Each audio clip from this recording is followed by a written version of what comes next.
Our story begins with a young lady named Cassie, some years into the future from now. The tiny and rather timid-looking Ginger lived in a rough neighborhood. It was run down, and the criminal element was a constant.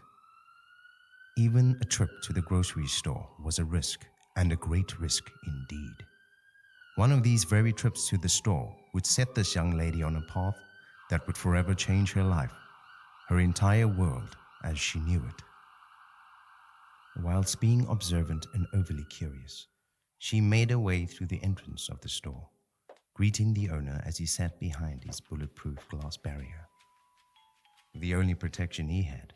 "Good evening, Mr. King," she said to the man. He never greeted back, just a nod of his head as he wiped the sweat dripping off his bald head. "I see the aircon is out again," she said, with a slight giggle in her voice. Mr. King was not impressed, turning his back on her. She casually made her way to the back of the store, grabbing what she needed, when suddenly there was a loud bang. It seems the entrance door to the store had been blasted in by gunfire. Cassie dropped to her knees and hid. She found a spot where she could see what was going on. It was definitely a robbery that was about to go down. Unfortunately for these robbers, Mr. King was prepared. There was no ways they were getting into his glass fortress. So after all the screaming and the realization they weren't going to get what they came for, the crew began to loot the entire store, the three men throwing everything to the ground, going from shelf to shelf, aisle to aisle, and all the while Mr. King begging and begging them to stop. Yet to no avail, they just continued. Cassie was still hiding, but she knew she had to make a run for it. They were closing in on her.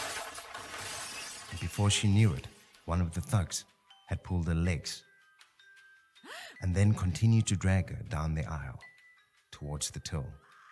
"Look what we have here. She was hiding in the back," said the thug. Cassie somehow had tripped the man, forcing him to let her go as he tried to break his own fall. As she got up, she gave a solid boot to his face and ran straight out the door. The chase was now on.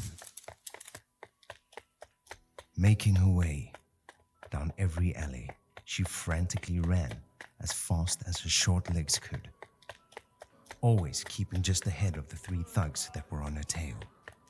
She was beginning to feel more and more tired and out of breath. The thought had occurred that she should just stop running and give up, but it wasn't in her to do so. So she pushed herself and ran and ran. She was getting closer to home. Just 2 more blocks, she thought to herself, now making her way down the last alley. Just before her house, a mysterious black fog floated in the air above the ground. Not paying much attention to it, she ran straight through it anyway.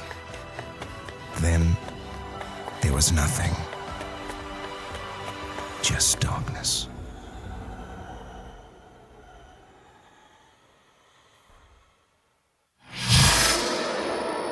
With her ears now ringing in excruciating pain, Cassie lay helpless on the floor, tossing and thrashing about, hoping that the pain would end. It eventually does. But what her eyes saw as she stood up were unbelievable, and she exclaimed, "Where the hell am I?"